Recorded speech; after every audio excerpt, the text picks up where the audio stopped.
Hello and welcome back to Live from Paris. Time now for business news. Owen Fairclough's in the chair. Hello, Hello, Owen. Lorna. Right, so we're going to start off with the oil situation and plans to start dipping into strategic reserves. Things are getting serious. Yeah, absolutely. Any country that suggests going underground to get out the emergency supplies of oil is basically unofficially confirming that that country and indeed the rest of the world is on the brink of a new oil crisis, and that's exactly the situation we're in now. The US is looking for partners, and indeed the likes of France, Japan and the UK have already got on board with the idea of breaking into those strategic reserves to try and increase the oil supply. The idea behind that is to drive down prices that risk rising beyond the means of billions of people around the world. But as ever, opinions are split over whether such a dramatic step is really necessary. Oliver Farry has the details.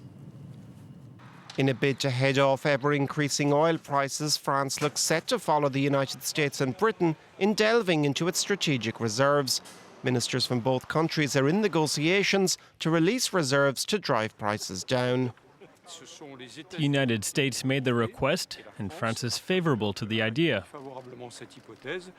France holds 17 million tonnes of oil reserves, enough for 3 months' emergency use.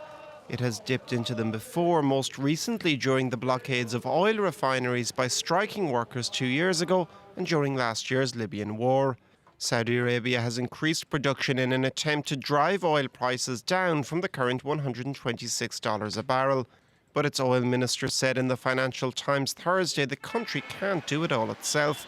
Fears of shortages persist, and Egypt has seen many filling stations running dry over the past week. The planned move by France and the UK will have to meet the approval of the International Energy Agency. Germany is also unhappy, fearing lower prices in France might prompt motorists to take their custom across the border. You begin to see what a headache it really is, Lorna. Of course, if you've got countries like Germany that don't want to break open the emergency supplies, you're going to get an imbalance in Europe, not least, if you like, with the prospect of truckers, for example, queuing up at French petrol stations to get potentially cheaper fuel than they can find it in other parts of the EU. On top of that, of course, the Saudis want to increase oil production. They risk a diplomatic with Iran, who's already said, don't get into this. We'll make trouble for you if you start increasing oil supplies, because Iran wants to try and squeeze the West over that embargo. It goes on and on. That said, that even talk of breaking into the emergency supplies did bring down the price of crude just a little bit, so it's had some effect. It brought down the price of Brent crude. That trades on European markets by around $2 a barrel in trading on Wednesday. It has crept back up a little bit, around $125 a barrel. Okay, and meanwhile, that North Sea gas leak not helping matters either, perhaps contributing to the turbulence. Absolutely, that's worth mentioning. And you've got Total in the midst of a big natural gas disaster, which makes people think, well, do we need to increase oil supplies to compensate for the lack of gas? This has been going on for some days now. You can see the latest images from that rig in the North Sea, just off the coast of Scotland. Total is now denying fears that there could be a giant explosion on this rig. There's concern that the leaking gas there that's been leaking since the weekend could ignite a flare that's needed to burn off that excess gas. Total's share price is in real trouble once again. It was down again around 1.5% in the latest trading. It's already lost around 6% of its value. That equates to around $9 billion in market capitalisation. Okay, well, let's stay with stock markets now. Oil prices down a bit, as you mentioned, but how about the rest of the market? It's all a bit flat. Of course, you've got a strike in Spain, which reminds everyone that the Eurozone crisis is far from over. UK growth revised down in the latest estimates, so the European situation doesn't look quite as good as it might have done at the start of the week. The Nikkei off by around 0.8%, starting to creep down below 10,000 points once again, and taking the rest of the Asian markets, as you can see there, down with it. Okay, well, let's take a look now at some of the day's other business headlines. Facebook is to stop trading privately held shares as it finalises one of the biggest flotations in history. Shares Post, the firm that arranges the sale of private shares, has told investors it will stop trading Facebook stock on Friday to calm fluctuations in the price.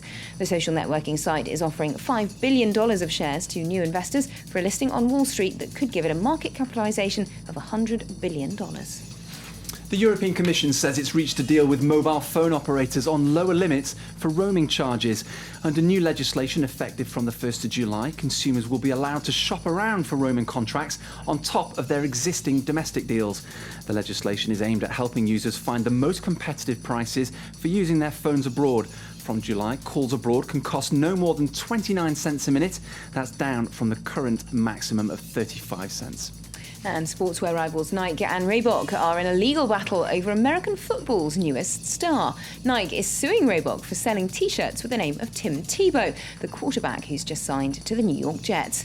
Nike claims that Reebok's violating the terms of a new 5-year deal to supply NFL teams with kit, replacing its rival as the sport's main supplier.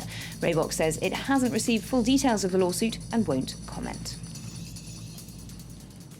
OK, well, this is going to go down, Owen. I think what we're talking about next is one of the more bizarre controversies in the UK. The Cornish pasty has become the symbol of a tax battle over there. I think we need an explainer here, Lorna. You and I have both been students. I dare say we've had 1 or 2 pasties in our time. If you're watching us outside the UK, this is, well, how do you describe it, Lorna? Sort of meat and vegetable snack encased in pastry. Big sellers in bakeries across the UK. You can see the politicians are all queuing up for one. Basically, this was part of the budget passed in the UK last week. Now, the UK government wants to close a loophole that previously allowed bakeries not to pay 20% VAT on products like pasties and sausage rolls. Now, hot food is charged with VAT. Takeaway food like fish and chips and that kind of thing does get charged with VAT. But there was this loophole existed because pasties were products that were left to cool and therefore sold at a certain temperature, and that meant that they didn't have to pay this VAT. It's amazing stuff. And even the Prime Minister's been dragged into this now. David Cameron's been talking about it as well. Well, bizarre is the word, Lorna. It's going to go down as one of the more bizarre news conferences in recent times where, as you say, David Cameron, the Prime Minister, was forced to defend his government's policy on this tax loophole and even profess his love of the good old pasty. I'm a pasty eater myself. I go to Cornwall on holiday. I love a hot pasty. I think the last one I bought was from the West Cornwall Pasty Company, who I seem to remember I was in Leeds Station at the time, and the choice was whether to have one of their small ones or their large ones, and I've got a feeling I opted for the large one, and very good it was too. Well, that was UK Prime Minister David Cameron giving us the lowdown on his pasty passion.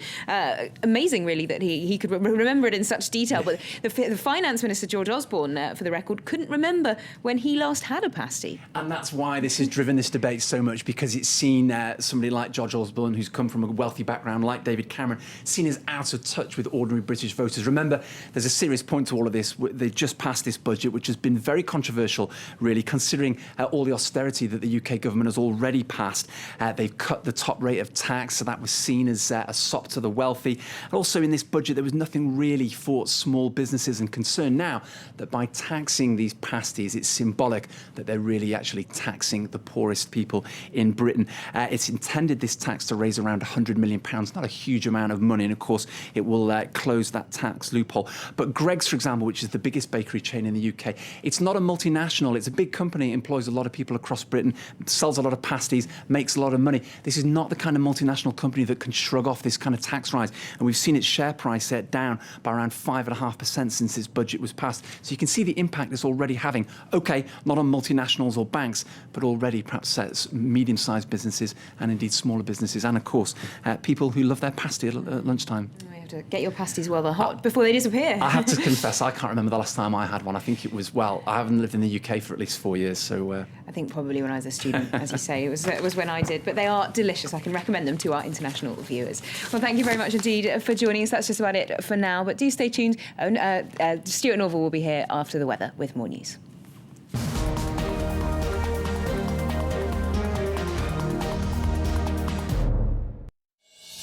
Live from our studio, a debate on the subject of the day with experts, newsmakers and observers. For political or economical issues and questioning society, join us for analysis and in-depth talk. The Debate, Monday to Thursday at 7 p.m. Paris time on France 24.